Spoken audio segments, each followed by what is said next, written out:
Assalamualaikum warahmatullahi wabarakatuh. Salam sejahtera bagi kita semua. Semoga kita semua berada dalam keadaan sehat dan berbahagia. Kami dari kelompok 4, angkatan 47. Saya Arif Mutakin. Saya Mansur AS. Saya Dovi Septiari. Saya Ringga Novelni. Saya Salsabila Hasyana Tanjung. Kami akan mewawancarai beberapa orang narasumber terkait wawasan kebangsaan dan bela negara. Berikut hasil dari wawancara kami. Apa yang Bapak Ibu ketahui tentang wawasan kebangsaan dan bela negara? Menurut saya, wawasan kebangsaan merupakan cara menjalankan hidup berbangsa dan bernegara, sedangkan bela negara lebih mengarah kepada sikap perilaku mencintai negara. Apa sih yang harus kita lakukan terhadap negara, apa yang bisa diberikan kepada negara kita sesuai dengan landasan yang ada, mengikuti sesuai aturan dari perundang-undangan yang ada di Indonesia. Kemudian wawasan itu bukan berarti kita hanya mengetahui dari segi undang-undang saja, kita bisa mengetahui wawasan secara luas, di mana Indonesia itu negara yang luas, kita terdiri dari beberapa pulau, suku, bahasa. Jadi itu yang kita bisa gali lagi, sehingga wawasan dan pengetahuan kita tentang Indonesia itu semakin dalam lagi, sehingga kita harus bangga dengan negara kita itu sendiri.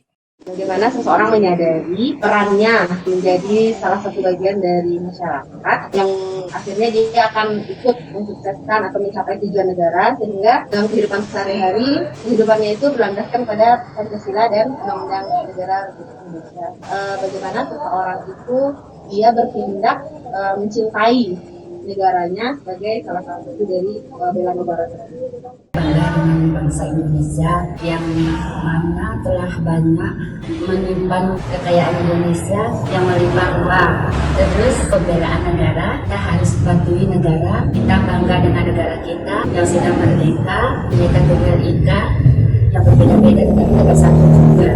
Cara pandang kita sebagai warga negara terhadap lingkungan gimana supaya kita bisa untuk lebih mengutamakan persatuan, kesatuan, terus lebih tahu gimana jati diri kita sebagai warga negara, bagaimana jati diri bangsa kita, kemudian gimana supaya kita bisa berperilaku sesuai dengan aturan-aturan yang ada di negara kita, lebih ke berdasarkan Pancasila, berdasarkan Undang-Undang 45, seperti itulah. Gimana supaya kita bisa mempertahankan kesatuan dan persatuan bangsa kita supaya tidak bisa dipecah belah oleh unsur apapun.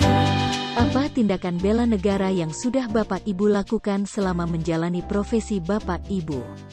Salah satu bentuk bela negara selama menjalankan profesi saya adalah dengan menjaga lingkungan agar tetap bersih dan asri.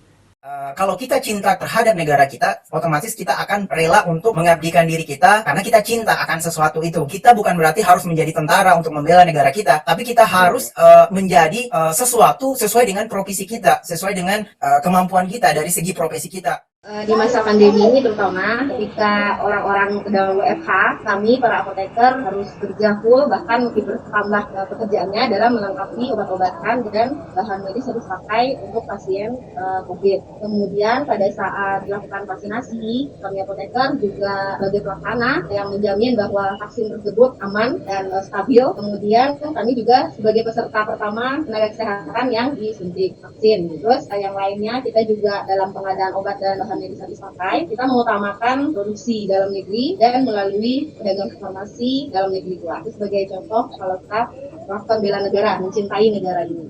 Memperingati hari 17 Agustus dan memperingati hari-hari besar, mematuhi rambu-rambu lalu lintas, memakai helm. Bela negara itu kan gimana kita bisa mempertahankan kesatuan bangsa, tidak terpecah belah. Nah, sebagai dosen itu kan di kampus kita itu terdiri dari berbagai suku, agama gitu ya, dari berbagai ras. Nah, jadi pada saat kita dalam proses pendidikan, proses belajar mengajar, kita tidak membeda-bedakan antara mahasiswa yang sesukukah atau yang seagama, itu tidak dibeda-bedakan supaya mereka tetap merasa bahwa mereka sama dan tidak ada perasaan bahwa mereka dikucilkan. Karena itu akan bisa menimbulkan rasa ketidakpuasan nantinya, dan itu bisa menjadi salah satu alat untuk memperuncing perpecahan.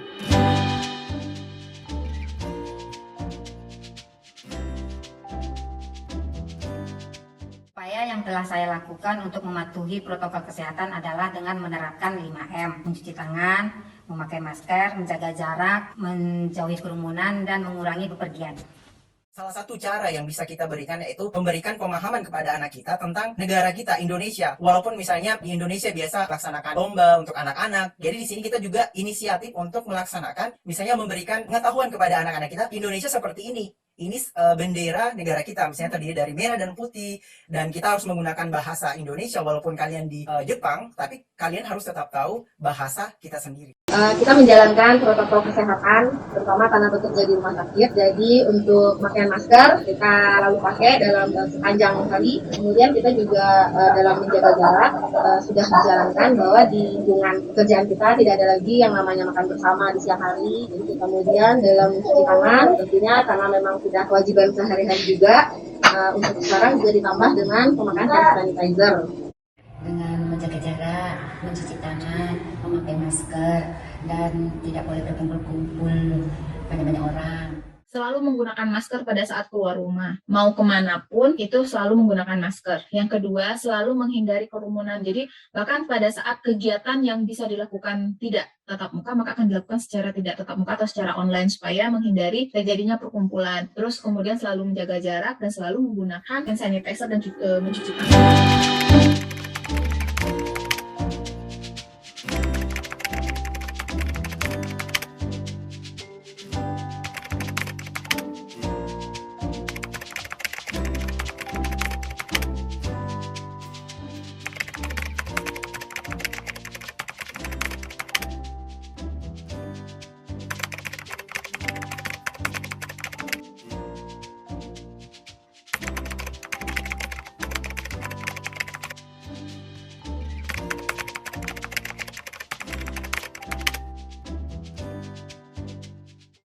Terima Terima kasih. kasih.